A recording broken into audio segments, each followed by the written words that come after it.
L'eau s'est retirée. Sur notre sujet à nous, j'étais d'accord. Les pyramides, je te dis, c'est ça la problématique principale.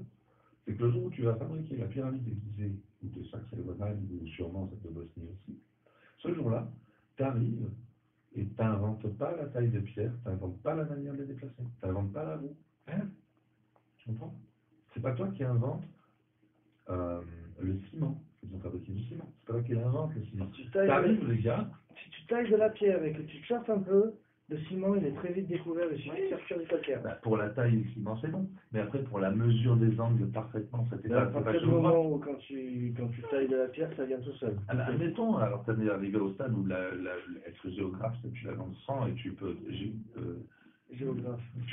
Bah, c'est-à-dire tu peux disposer sur un espace immense des bâtiments immenses au centimètre près. Ça, c'est le travail d'un géomètre. D'un géomètre, pardon, excuse-moi. Géomètre. Donc, admettons, alors il te vient les capacités d'un géomètre, moi là j'hallucine, mais en plus de ça, en taillant les pierres, etc., tu t'aperçois comment les transporter, tu t'aperçois comment fabriquer du ciment tout seul, comme un grand. Mais à ce stade-là, il faut encore aussi que tu détermines tout seul un point tellurique, admettons que tu l'as trouvé.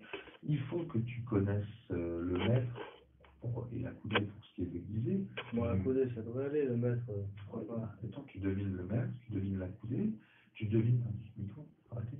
Et après, il faut que, une fois que tu inventes toutes ces choses-là en même temps, parce que là, il faut vraiment un sacré éclair de génie, il faut que tu inventes. Je ne vois pas l'éclair de génie où il est, là. Pour aligner deux points sur une surface, non, je ne vois pas où il est le problème. Mais parce qu'à chaque fois, toi, tu réduis tout à un aspect. Toi, tu te dis, oui, tracer une ligne, c'est facile, elle bouger trop bien, c'est facile. Non, je l'ai fait, ça, donc je sais faire. Mais je ne dis pas que tu l'as pas fait, et je ne dis pas que c'est faux. Mais ce que je dis, c'est que tu réduis tout à ça. Et ça, c'est pas la bonne manière de faire. Si tu me dis, tracer un trait, c'est facile, je vais te répondre, oui, c'est facile de tracer un trait. Mais ils n'ont pas juste tracé un trait. Sinon, tout le monde dirait que c'est facile. Personne ne te dirait, c'est dur de tracer un trait. Ça, c'est des trucs inutiles à dire. Ce qu'il faut dire, c'est, est-ce que c'est facile, du jour au lendemain, sans connaître aucune de ces technologies, toutes les maîtriser? Non. Et ce que je pense... C'est le principe d'une vie en communauté. Écoute, moi, ce que je veux te dire, c'est comme ça que ça évolue.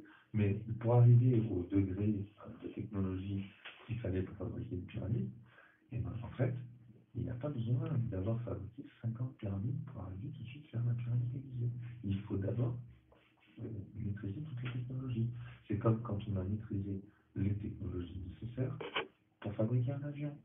On a fabriqué un avion un jour, on a tâtonné avec des choses qui ne marchaient pas, on a développé notre science, et le jour où la science elle a permis, on a fabriqué des avions.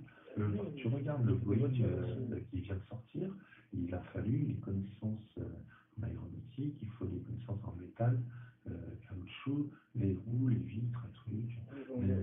Et ben, c'est des tas de technologies qu'on a mis tout ensemble pour fabriquer ça. Quand tu compares cet avion avec le premier avion qui a vraiment volé avec des gens dedans, même le premier, il est rempli de tout un tas de technologies dont on a été héritier avant de les réunir toutes entre elles pour fabriquer cet objet. Et ben, la pyramide, c'est ce qui se passait aussi. C'est-à-dire que les mecs ont développé leur science à un degré extrême, et quand ils sont arrivés avec autant de connaissances, c'est pas aujourd'hui, ça y est, nos Max, que sont fait les pyramides, non, c'est pas ça. Aujourd'hui, ils se sont dit, on a besoin de plein de choses, comment on peut régler ce problème? Ben, ça va être fait par ça, ils ont trouvé que la pyramide. Pourquoi la pyramide ne fonctionne plus alors? Parce qu'elles sont toutes été abîmées. Par exemple, celle qui a été fouillée, celle de Gizeh, on a détruit le système qui permet, selon le gars avec cette théorie, de mettre de l'eau dedans et de développer des systèmes de pression qui activent telle chose.